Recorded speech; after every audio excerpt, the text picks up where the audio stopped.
देखिए last lecture में हमने इस प्रॉब्लम को डिस्कस किया था, बैलेंस किया था।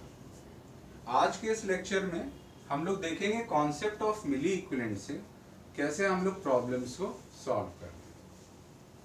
अभी आप इस प्रॉब्लम को देखिए, यहाँ पर MnO4- का डेटा दिया हुआ है, Fe2+ का पार्शियल डेटा दिया हुआ है, यहाँ वॉल्यूम पूछा हुआ है आपसे कि वॉल्यूम कितना यूज में आएगा।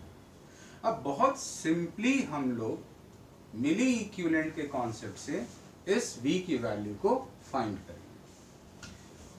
मिली इक्विवेलेंट का पहले फॉर्मूला देख लेते हैं। बहुत ही सिंपल फॉर्मूला है, molarity multiplied by n factor multiplied by volume in millilitres.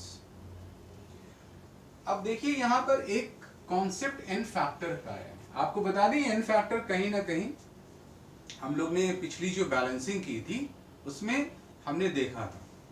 जो हम चेंज इन ऑक्सीडेशन स्टेट निकालते हैं, जैसे MnO4- का आपको याद हो, हमने 5 निकाला था चेंज इन ऑक्सीडेशन स्टेट, और Fe2+ का 1 निकाला था, वही उसका n फैक्टर होता है। तो यहां पर देखिए MnO4- का n factor change in oxidation state के आधार पर 5 हो जाएगा। Fe2+ का n factor change in oxidation के आधार पर 1 हो जाएगा।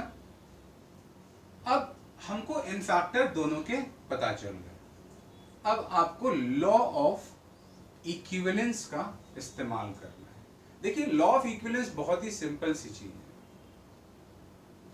ये लॉ कहता है कि रिएक्शन में जितने भी स्पीशीज इन्वॉल्व होंगे, जितने भी, उन सभी का नंबर ऑफ मिली इक्विवेलेंट हमेशा सेम होगा। इसको एग्जांपल समझते हैं।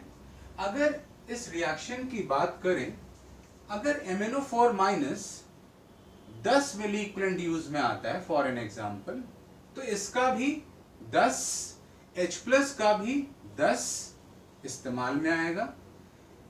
10 मिली इक्विवेलेंट Mn2+ का फॉर्मेशन होगा, 10 मिली इक्विवेलेंट फेरिक आयन का फॉर्मेशन होगा, और 10 मिली इक्विवेलेंट वाटर का फॉर्मेशन होगा। तो ये 10 का जो फिगर है सबके साथ कैरी होगा। सेम मिली इक्विवेलेंट्स रिएक्ट करते हैं और उतने ही मिली इक्विवेलेंट प्रोडक्ट का फॉर्मेशन होता है। ये लॉ है, ये कभी वॉयलेट नहीं होता है।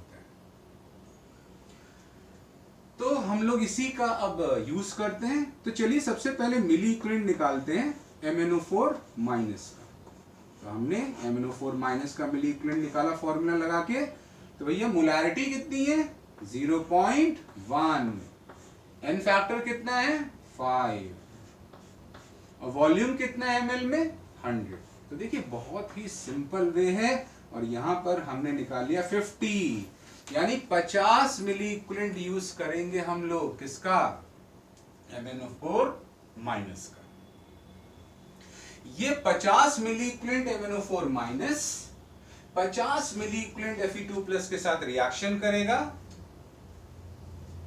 50 मिली इक्विवेलेंट H+ का कंजम्पशन करेगा, 50 मिली इक्विवेलेंट Mn2+ का फॉर्मेशन करेगा, 50 मिली इक्विवेलेंट फेरिक आयन का फॉर्मेशन होगा, और 50 मिली इक्विवेलेंट वाटर का फॉर्मेशन होगा।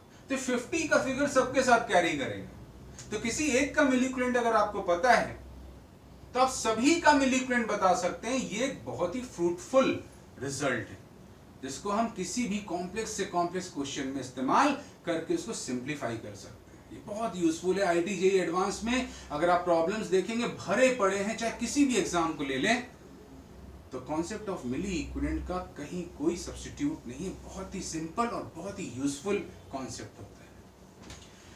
अगर ये 50 है तो Fe2+ के मिली इक्विवेलेंट भी 50 ही होंगे। तो इसको हम लोग निकाल लेते हैं, फॉर्मूला लगा देते हैं। Milliequivalent of Fe2+ is equal to, it will remain 50, is equal to molarity of Fe2+ into n factor of Fe2+ multiplied by volume in ml। Simple. तो आप देख सकते हैं मोलारिटी कितनी दी हुई है क्वेश्चन में? 0.2। तो आप यहां 0.2 लिखिए। n फैक्टर हमने निकाला है 1, and volume was to be found and it is taken as V.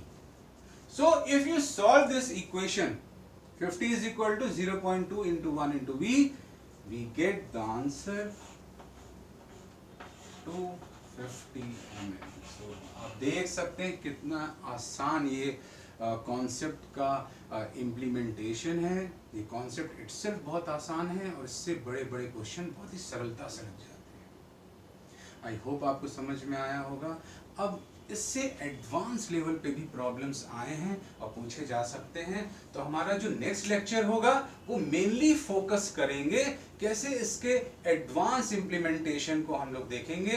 एक अच्छे प्रॉब्लम्स जो आए हैं IIT JEE में उनको हम लोग यहाँ पर सिंपल इस कॉन्सेप्ट से लगाने की कोशिश करेंगे. Thank you so much.